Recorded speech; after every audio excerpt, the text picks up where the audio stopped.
لله الكريم المنان على ما هدانا إلى الإسلام وأرشدنا للإيمان، وأنزل هذا القرآن الكريم بالبرهان وأرسل لنا أفضل الرسل بأفصح اللسان، فله الحمد والشكر على هذه النعم العظيمة والآلاء الجسيمة، والصلاة والسلام على خير خلق الله وخاتم رسل الله الذي قال ما اجتمع قوم في بيت من بيوت الله يتلون كتاب الله ويتدارسونه فيما بينهم إلا نزلت عليهم السكينة وغشيتهم الرحمة وحفتهم الملائكة وذكرهم الله في من عنده وعلى آله وصحبه ومن اهتدى بهديه. وبعد،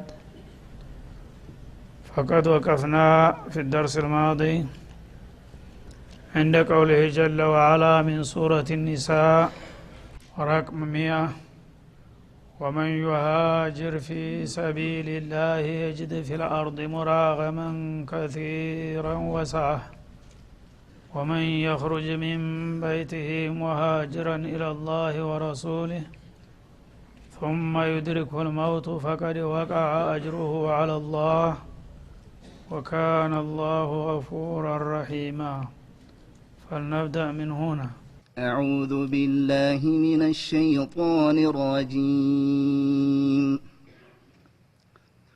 ومن يهاجر في سبيل الله يجد في الأرض مراغما كثيرا وسعة ومن يخرج من بيته مهاجرا إلى الله ورسوله ثم يدركه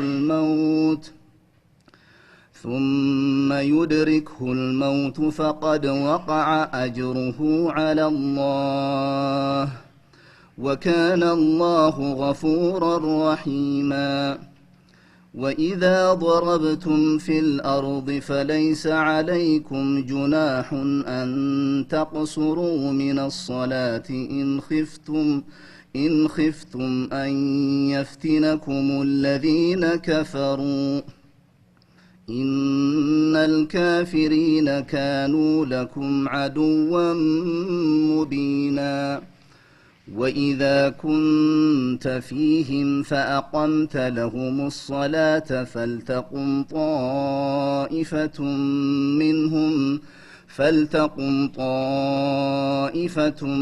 منهم معك وليأخذوا أسلحتهم فإذا سجدوا فليكونوا من ورائكم ولتأت طائفة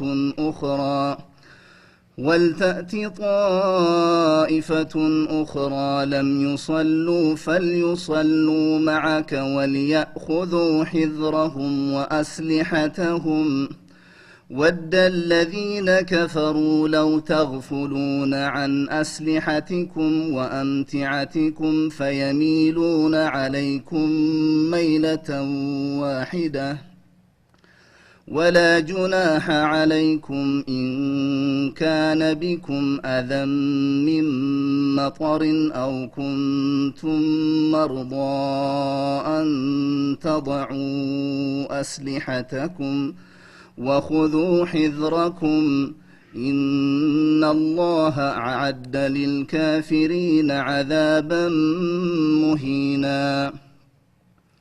فإذا قضيتم الصلاة فاذكروا الله قياما وقعودا وعلى جنوبكم فإذا اطمأننتم فأقيموا الصلاة إن الصلاة كانت على المؤمنين كتابا موقوتا.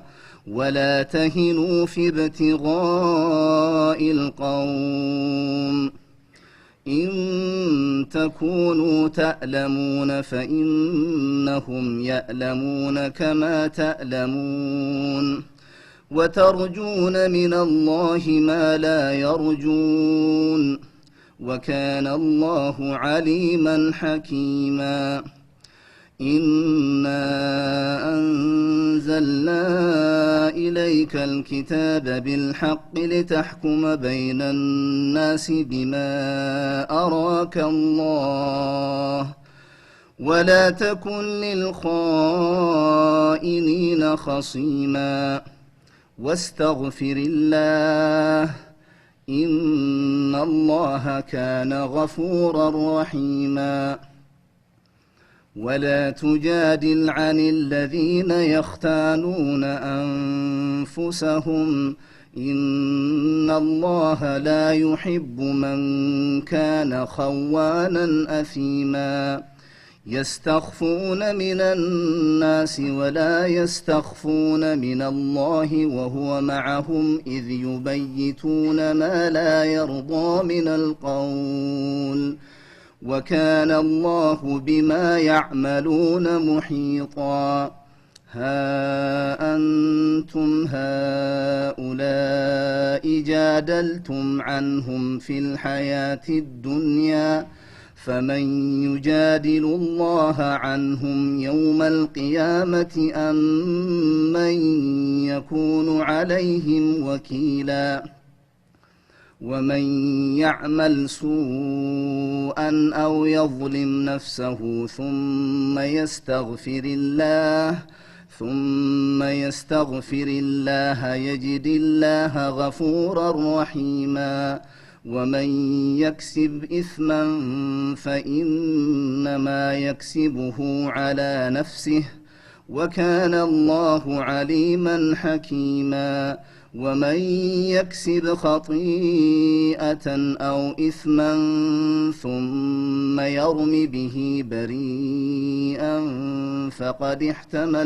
فقد احتمل بهتانا وإثما مبينا ولولا فضل الله عليك ورحمته لهمت طائفة منهم أن يضلوك ولولا فضل الله عليك ورحمته لهمت طائفة منهم أن يضلوك وما يضلون إلا أنفسهم وما يضرونك من شيء وأنزل الله عليك الكتاب والحكمة وعلمك ما لم تكن تعلم وكان فضل الله عليك عظيما أعوذ بالله السميع العليم من الشيطان الرجيم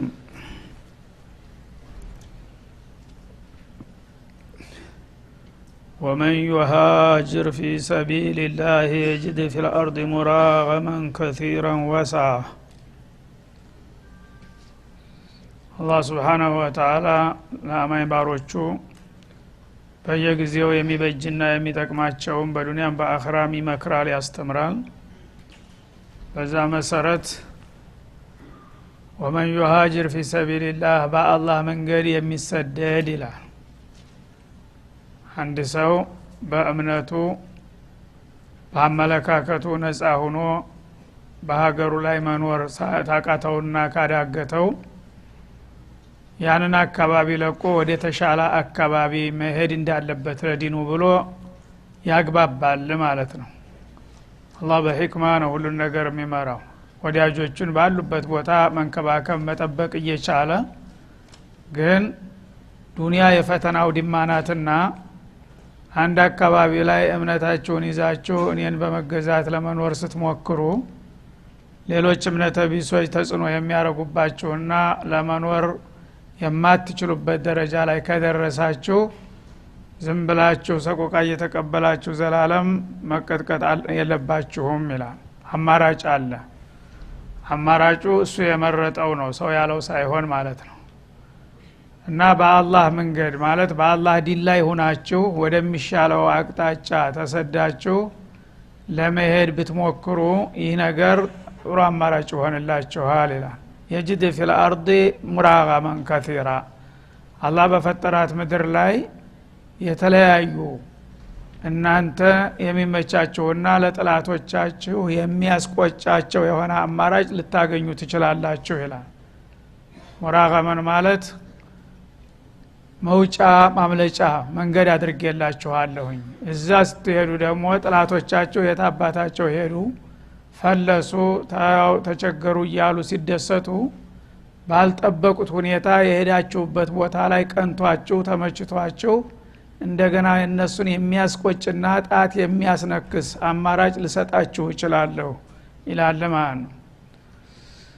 ጥላት በሚናደድ ጊዜ ጣቱን ይነክስብሃል ማለት ነው። እንዳው ዝሁ ቢሆን ይሻል ነበረ ወለ ተሻለ ደረጃ በቃ ዛሄዱ እያለ ይናደዳል ማለት ነው። እንደዛ አይነት አማራጭ ልሰጣችሁ እችላለሁ በማለት ሂጅራን አላህ Subhanahu Wa Ta'ala ይባርከዋል ማለት ነው፣ ያግባባልም እና ብዙ ደግሞ አንድ አቅጣጫ ብቻ አይደለም። ለአላህ ብሎ የወጣ ሰው በሄደበት ቦታ አላህ Subhanahu Wa Ta'ala ሰዎች አላወቁት እሱ ያዘጋጀው ቦታ ሊያገኝና ሊያመቻችለት እንደሚችል ነው ማለት ነው፣ በትክክል ለአላህ ከሆነ። ወሰዓተን ማለት ሰዓተ ሪዝቅ ሲሳያችሁም ሊሰፋ ይችላል። በዚህ በትውልድ ሀገራችሁ እየተቆራመዳችሁ ስትኖሩ ዲናችሁንም አጣችሁ እንዲሁም ደግሞ በኑሯችሁ ደክማችሁ ከምትኖሩ ለኔ ብላችሁ መንጠቅ ብላችሁ ብትሄዱ ተጥላት ጉያ አምልጣችሁ ነጽነትንም አግኝታችሁ ኑሯችሁም የሚሻሻልበት አጋጣሚ ሊኖር ይችላል ሲል ይመክራል። ይህ እንግዲህ ተጥንት ጀምሮ የነብያት ሱና ነው። መላው አብዛኛዎቹ ነብያት በትውልድ ሀገራቸው አይደለም አላማቸው የተሳካላቸው፣ ትግል ይጀምራሉ። ከዛ በኋላ ወዳጅ ዘመድ ይረዳል ተብሎ ሲጠበቅ ሁሉም ፊቱን ያዞርባቸዋል። ያኔ የተወሰኑትን አማኞች ይዘው በመሰደድ እንደገና በጎረቤት ሀገር ነው አበባው የሚመጡት ማለት ነው። እና ይሄ ነገር ሁሉ ጊዜ እንዳማራጭ መሆኑን አትርሱ ይላል። በተለይ ታላላቆቹና ስመጥር ነብያቶች ሁሉም ሂጅራ አድርገዋል። ስለዚህ የአንቢያዎች ሁሉ ሱና ነውና አላህ Subhanahu Wa Ta'ala ለኡመተል ኢስላም ይሄን እንዳማራጭ ይመክራቸዋል ማለት ነው። ለጀረበውም ሰው ይሄ ሁሉ ጊዜ በተደጋጋሚ የታወቀ ጉዳይ ነው። ብዙ ጊዜኛ የምንወጣው የምንሰደደው ለግል ጉዳታችን ለኑሯችን ብለን ነው። ግን ለአላህ ብሎ የሚሰደድ ሰው አላህ Subhanahu Wa Ta'ala እንደሚጠብቀውና እንደሚያሳካለት ነው በየዘመኑ ታሪክ ደጋግሞ የዘገበው። ሙራገመን ከቲረን ማለት ጥላቶቻችሁን ሊያስቆጭ የሚያይችል የተለያዩ አማራጮችን መሰደጃ አገሮችን አዘጋጅቼላችኋለሁ። ወሰዓ እንደገና ከቤቴ ከንብረቴ ከርስቴ ከወገኔ ተለይቼ ስሄድ እንዲሁ ዝም በጦማዳር ይሆናለሁ ብለህ አትጨነቅ። ለኔ ብለህ እስከወጣህ ድረስ ያላሰብከው ያልከሰብከው ሲሳይም ልሰጥህ ይችላለሁ ይላል ማለት ነው። ወመን يخرج من بيته مهاجرا الى الله ورسوله እና ከቤቱ መንጠቅ ብሎ እና ወደ አላህና ወደ መልእክተኛው ፍቃድ መሄድ አለብኝ ብሎ እንግዲህ ሰው በቤቱ የተደላደለ ኑሮ ሊኖረው ይችላል። ብዙ ወገኖች ሊኖሩት ይችላሉ፣ ልጆች ብዙ ነገር ትቶት ሊሄደው የማይችለው ነገር ያ ሁሉ ይቅርብ በቃ ተዲኔ በላይ ምንም ነገር የለም ብሎ ተቤቱ መንጠቅ ብሎ የሚወጣ ሰው ወደ አላህና ወደ መልእክተኛው እስከሆነ ድረስ አቅጣጫው ثم يدرك الموت በዛ በጉዞው ላይ እንዳለ አሰበበት ቦታ ላይ ሳይደርስ እድሜው አልቆ ድንገት ሞት እንኳን ቢመጣበት ይላል فقد وقع اجره على الله። ይህ አይነቱ ስደተኛ ምንዳው በጌታው ዘንዳ ተረጋግጦለታል። انما الاعمال بالنيات እንዳሉት ረሱል አለይሂ ሰላቱ ወሰለም። አንድ ሰው ለዲኑ ብሎ ቤቱን ንብረቱን ርስቱን ወገኑን ትቶ ወጣ። ገና በጉዞ ላይ ያለ እዛ አለመበት ቦታ ሳይደርስ እድሜ ደርሶ ድንገት ቢሞት ጥላት ይደሰታል። የታባቱ ከሁለት አጣ አገሩ ላይ ተከብሮ መቀበር ሲገባው ተንከራብቶ ማንንም ቦታ ወድቆ ቀረ እያለ ሊስቅበት ይችላል። በእኔ ዘንዳ ግን ተሳክቶልሃል ይላል። ለኔ ብለህ እስከወጣህ ድረስ ወደክበት ውድቅ አላህ Subhanahu Wa Ta'ala ለወዳጆቹ የደገሰውና ያዘጋጀውን ሽልማት ለሱም ያረጋግጥለታል ይላል። وكان الله غفورا رحيما ለእንዲህ አይነቶቹ ቆራጦች አላህ ምህረተ ሰፊና ሩሩህ ጌታ ነውና ይቀበላቸዋል። ወደቁበት ቦታ ቢወድቁም ጥላት እንደተመኘው በከንቱ አልቀሩም፣ እኔ ተቀብያቸዋለሁ የዛ አይነቶቹን ስደተኞች ይላል ማለት ነው። እና ይሄ የመጣበት ሰበብ አለው። ዶብራ ኢብኑል ቀይስ የሚባል ሱሐቢ ነበር። በመካ ሀገር ሰልሞ ወደ ኋላ ከቀሩት አንዱ ነበር ሌሎቹ ያው ቀደም ብለው ከነብዩም በፊት ከነብዩም በኋላ ወደ መዲና ሲሄዱ ይሄ ሰውዬ ጤናማ አልነበረም ያመው ነበር ስለዚህ ከዛሬ ከነገ ይሻለኛል እያለ ሲል በሽታው እየጠና ሄደ ጥላትም ደግሞ ጫናውን እየጨመረ መጣ ያኔ በቀላሉ ለመውጣት የማይችልበት ደረጃ ደረሰ ማለት ነው እና እነዛ ጓደኞቹ መዲና ሄደው ስለ ሂጅራ የወረዱትን አያቶችና ነብዩ አለይሂ ሰላቱ ወሰለም የተናገሯቸውን ማብራሪያ ሐዲሶች በደብዳቤ እየጻፉ ይልኩለት ነበር እና አንተ እንደምንም ብለህ በርተ መምጣት አለብህ ያው አላህ Subhanahu Wa Ta'ala ለኔ ብሎ የወጣ ይቀናዋል ይሳካለታል ብሏልና እንደምንም መውጣት አለብህ ብለው ቅስቀሳ ያደርጉለታል ማለት ነው ያኔ ያልጋ ቁራኛ ቁኖ የኖረው ሰውዬ ኢማኑ ጠነከረና በቃ እኔ መሄድ አለብኝ ብሎ ወሰነ ማለት ነው ልጆች አሉት ሀብታም ነው ባለጸጋ ነው ጎረምሳ ልጆች አሉት ልጆቹን ጠራቸው እነሱ አልሰለሙ ስለዚህ እናንተ ልጆች ናችሁ ወይስ ብሎ ጠየቃቸው አዎን እኔም ምላችሁን ተሰሙኛላችሁ አዎን እና እኔ በእምነቴ ያው እንግዲህ እንደዚህ ምርጫዬ እስላም ነው በጤንነቴ ምክንያት እንደዚህ ቀርቻለሁኝ አሁን በጉልበቴ ራሴ መሄድ አልችልም ግን ሀብት አለኝና እናንተም ደግሞ ልጆች እስከሆናችሁ ድረስ ልትተባበሩኝና ልትረዱኝ ይገባል አለበለዚያ እምቢ የምትሉ ከሆነ ሀብቴን ለሌላ ሰው ሰጥቼ የሚወስደኝ ሰው ፈልጋለሁ በማለት አስፈራራቸው ማለት ነው ያኔ እነሱ አልሰለሙም ግን ገንዘቡን ላለማጣት ሲሉ እሺ ብለው ተስማሙና ባልጋ ተሸክመው ተመካ ወደ መዲና መጓዝ ጀመሩ ማለት ነው የሱን ፍቃድ ለመሙላት እና ብዙ ሳይርቅ ከተማ ወጣ እንዳለ አጀል ደርሶ ነበርና ሞተ ያኔ አቡ ጀህል እና አቡ ለሃብ ተደሰቱ የታባቱ የክብረ ቢስ በዚህ ተከብሮ በኖረበት ሀገር ማን የመከበር ሲገባው እንዲሁ በረሃ ላይ ወድቆ ቀረ እያሉ ይሰቁና ይሳለቁበት ጀመር ማለት ነው ወዳጁ ግን አላህ Subhanahu Wa Ta'ala ለኔ ብለህ እስከወጣህ ድረስ ምንም ችግር የለም ወደክበት ወደክ አላህ Subhanahu Wa Ta'ala ተቀብሎሃል የሚል በስራት አወረደ ነብዩ ዘንድ ማለት ነው እና በዛ እንግዲህ ሰበብ ነው ይሄ የመጣው ምክንያቱ እሱ ይሁን እንጂ في كل زمان ومكان የዚህ አይነት አቋምና አላማ ያላቸው ስደተኞች አላህ Subhanahu Wa Ta'ala እድሜያቸውም ገና ከሆነ ይሄዱበት ሄደው እንደሚቀናቸውና ለሁሉም ነገር መካሻ እንደሚሰጣቸው አጀልም ከደረሰና ከወደቁ ደግሞ ገና በጅምር ላይ እንኳን ቢወድቁ አላህ ግባቸው እንደደረሱ አድርጎ ሙሉ ምንዳ እንደሚሰጣቸው አረጋገጠ ማለት ነው ፈቀደ ወቃ አጅሩሁ على الله የዚህ አይነት ስደተኛ ምንዳው በጌታው ዘንድ ተረጋግጦለታል እና ግብህ አልደረስክምና ገና በመሞከር ብቻ አጅርን አልሰጥህም አለለም ልክ እንደደረስክ እንደተሳካልህ ይቆጠር ይላል ማለት ነው አመን አላህ ኒያን ነውና የሚያው انما الاعمال بالنيات وانما لكل امرئ ما نوى فمن كانت هجرته الى الله ورسوله فهجرته الى الله ورسوله ومن كانت هجرته الى دنيا يصيبها وامراه ينكحها فهجرته الى ما هاجر اليه ያሉትም ከዚህ በመነሳት ነው ረሱል አለይሂ ሰላቱ ወሰለም አንድ ሰው አላህ የሚያየው የልብ ነውና ማንኛውንም ነገር ለማድረግ አላህ የሚወደውን ነገር ለማድረግ ታሰበና ከሞከረ በዛ በሙከራው ስራው እንኳን ባይጠናቀቅ አላህ ሙሉ ምንዳ እንደሚሰጠው ነው ማለት ነው በመሆኑም ሂጅራ ለአላህ ብሎ የወጣ እስከሆነ ድረስ ተንዒም ነው ሰው የወደቀው ተንዒም ማለት የአይሻ መስጂድ ያለበት ዛሬ የዛ ጊዜ ገና ጫካ ነበር ከተማ አካባቢ የለም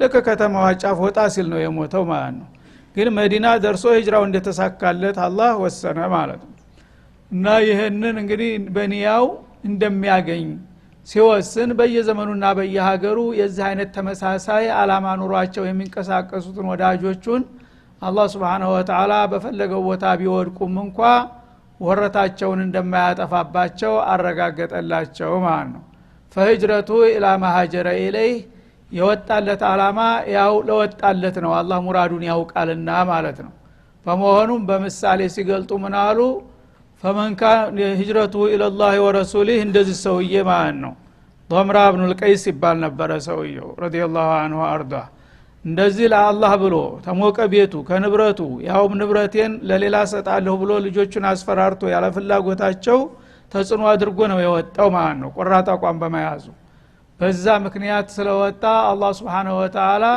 ወደኔ ፍቃድና ወደ ረሱል ለመቀላቀል ነውና ሲሞክር የወደቀው የሱን ዋጋ እኔ በሚገባ ይጀለታለሁኝ ይላል ማለት ነው።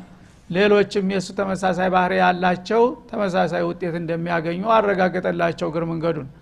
በአንጻሩ ደግሞ እንደዚሁ ለተለያዩ ምክንያቶች ለጊዜያዊና ለግላዊ ጥቅም የሚወጡም ነበሩ አንዳንድ ደካሞች። እነዛንም በማሸሞር ነብዩ ሲጠቅሱ ምናሉ ወመን ካነት ሂጅረቱ ኢላ ዱንያ ይصيبها እና ስለዚህ ስደት ሂጀ ሱሐቦቹ ጋራ ያው በስሙ ለዛሂሩ ሰልም ያለሁኝ ብሎ ይሄዳል እና እነሱ ጋራ ሂጀ እዛ አዲሱ ሀገር ስራ አቋቁማለሁኝ ንግድ ይከፍታለሁኝ ይቀናኛል ብሎ የወጣም ሰው ካለ አላህ ፈቅዶት ከሆነ ያ ነገር ሊሆንለት ይችላል አለ። ግን ቀጥዒ አይደለም አረግልሃለሁ ብሎ ዋስትና አይሰጠውም። ለዛም ወጣህ እንደው የወጣው ለዛው ነው ታቀዋለህ ይላል ማለት ነው። ወይም ደግሞ የገሊል ልጅ ቆንጆ ልጅ አለችና እሷን አገባለሁ ብለህ ከሆነ የርከው ለዛው ይሆናል አላማ ይላል ማለት ነው። ያ ሊሳካም ላይሳካም ይችላል። ስለዚህ አላህ Subhanahu Wa Ta'ala ሁሉ ጊዜ ልብህ ያለውን ነው የሚያውቀው። አብረው በአንድ ቀን ሊሄዱ ይችላሉ። አንዱ ለአላህ ለረሱል ብሎ አንዱ ደግሞ ሴት ሊያገባ አንዱ ደግሞ ሱቅ ሊከፍት አብረው ሊጓዙ ይችላሉ። ሶስቱም የተለያየ አላማ እስካላቸው ድረስ አላህ ዘንድ በዛ በወጡበት አላማ ነው የሚተሳሰባቸው በማለት ገለጹት ማለት ነው። እና ስለዚህ ኒያን ማሳመር ያስፈልጋል። እንደገና ደግሞ በዲን አንድ ሰው ተጽዕኖ በሚደረግበት ጊዜ የሚመረጠውና የሚሻለው በተቻለ መጠን እዛው ሀገሩ ላይ ታግሎ መብቱን ለማስከበር መቻል ነው። ይሄ ግን የማይቻል ከሆነ በልበለኝ እያሉ ዝም ብሎ እዛው መጫወቻ ሆኖ መኖር የለበትም። ወጣ ብሎ አላህ Subhanahu Wa Ta'ala የቀደረለትን ነገር መሞከር አለበት ማለት ነው። ሰው በተቻለ መጠን ለዓላማው መታገል አለበት እስካመንክበት ድረስ። የትግል አይነቶች የተለያዩ ናቸው። ግድ ጦር መሳሪያ አንግቦ ሰው መግደል ማለት አይደለም ትግል ማለት። ትግል ሰፊ ነው ትርጉሙ። አንተ ራስክን ማቸነፍ አለብህ፣ በአላህ ፍቃድ ራስክን ማስገዛት አለብህ። ሰዎችን በመልካም ጸባይ በመተዳደር ሐሳብህን በሌሎች ላይ በማስረጥና በማሳመን የተለያዩ ሚናዎችን በመጫወት አላማህ እንዲሳካና መብትህ እንዲከበር አገር ውስጥ መሞከርና መጣር አለብህ። ያ ነገር ደግሞ ሳይሳካ ቀርቶ እንዳውም በህይወትህና በህልውና ላይ አደጋ የሚጋረጥ ከሆነሳ ያን ደግሞ መውጣት ሌላው አማራጭ ይሆናል ማለት ነው። ወደ ሌላ ሀገር ተሰዶ ምናልባት መሰደድበት ከተገኘ በአሁኑ ጊዜ መሰደጃውም እየጠፋ ነው። እንግዲህ አንድ ጀግናና ጢስ መውጫ ያጣም ይባላል። አንተ ለአላህ ብለህ ቆርጠህ እስከመጣ ድረስ ባለለበትም ዘመን ልታገኝ ትችላለህ። እና ይህ ነው እንግዲህ ምክንያቱና በዚህ መልክ ለወጡ ሰዎች አላህ Subhanahu Wa Ta'ala ዋስትና ሰጥቷል ነው። አንደኛ ያ የወጡበት ነገር እንደሚሳካላቸው አጀል ከቀደመ ደግሞ ገና በጅምር እንኳን ቢቀጩ አላህ Subhanahu Wa Ta'ala ወረታቸውን እንደማይነፍጋቸው ከዛም ባለፈ እድሜያቸው ሁሉ ያፈሩትን ወንጀል እንደሚምራቸው ገፉር ረሂማ የሚለው እንደሚራራላቸው ድርብርብ የሆነ ቃል ኪዳን ገባላቸው። ወኢዛ ضربتم في الارض እናንተ በመሬት ላይ ለተለያዩ አላማዎች በመትጓዙ ጊዜ ይላል። ضربتم ማለት እዚህ ላይ ሲርቱም ማለት ነው። ለአንድ ጉዳይ ተቤታችሁ ወጣችሁ ወደ ራቅ ወዳለ ቦታ በመትጓዙ ጊዜ فليس عليكم جناح በዛ በጉዟችሁ ላይ ያላችሁ አንተ ቁሱሩ ሚነ ሶላት ፈርድ የሆኑትን ስግደቶች ልትቀንሷቸው ብትሞክሩ ወንጀል የለባችሁም ይላል። ان خفتم የፈራችሁ እንደሆነ አይፍቲነኩም الذين كفروا እነዛ ካህዲ የሆኑ ወገኖቻችሁ ጥቃት እንደሚያደርሱባችሁ ከሰጋችሁ ለዛ ነገር እንድመቻችሁ ረጅም ስግደቶችን መቀልበስ ትችላላችሁ። ይሄን በማድረጋችሁ ወንጀል የለባችሁም ተፈቅዷልና። ኢነል ካፊሪነ ካኑ ለኩም አዱወ ሙቢና ካህዲዎች ምን ጊዜም ቢሆን ለናንተ ግልጽ የሆኑ ጥላቶች ናቸውና የተገኘውን ሁሉ አጋጣሚ ተጠቅመው ሊያጠቋችሁ ስለሚችሉ በዚህም እንዳትዘናጉና እንዳትበሉ ይሄንን አማራጭ ሰጥቻችኋለሁ ይላል ማለት ነው። ይህ አያት ደግሞ ሶላተል ኸውፍ የሚባለው ነገር የተሸረዐበት ነው። እንግዲህ እስላም በሁሉ ነገር ወገኖቹ ብቁና ንቁ እንዲሆኑ ነው የሚፈልገው ማለት ነው። እና አላህ ይጠብቀኛል ብለህ እግርህ መዘርጋት ብቻ አይደለም፣ የምትችለውን ጥንቃቄ አድርገህ ከዛ በተረፈ ደግሞ አላህ ያሳካልኝ ማለት ይኖርብሃል ማለት ነው። ስለዚህ በነብዩ ጊዜ አለይሂ ሰላቱ ወሰለም ያው የትግል ዘመን ነበረ።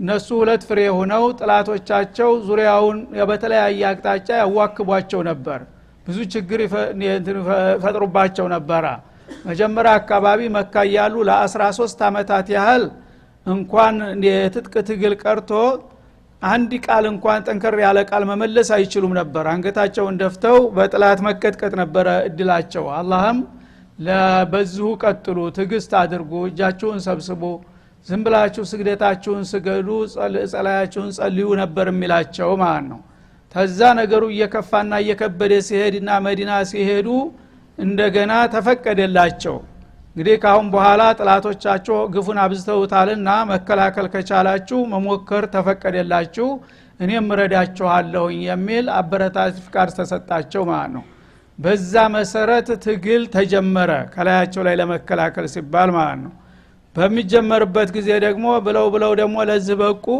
በዛ አይነትማ ትንሽ ቆየት ካሉ በቃ ተቁጥር ውጭ ሆናሉ መተው ሊወሩ ነው በሚል ስጋት ጥላት ደግሞ ባለ በለላ ኃይሉ ባጭሩ ለመቅጨት ተረባረበ ማለት ነው ያኔ በስግደታቸው ሰዓት ሳይቀር እያዘናጉ ለማጥቃት ሲያደቡ አላህ ደግሞ Subhanahu Wa Ta'ala ይሄንን ዘዴ ላከላቸው እና ቀጣውን በሚከተለው እናጠቃልላለን ሰለላሁ ዐለይሂ ወሰለም አለ ነብዩ ወለለከ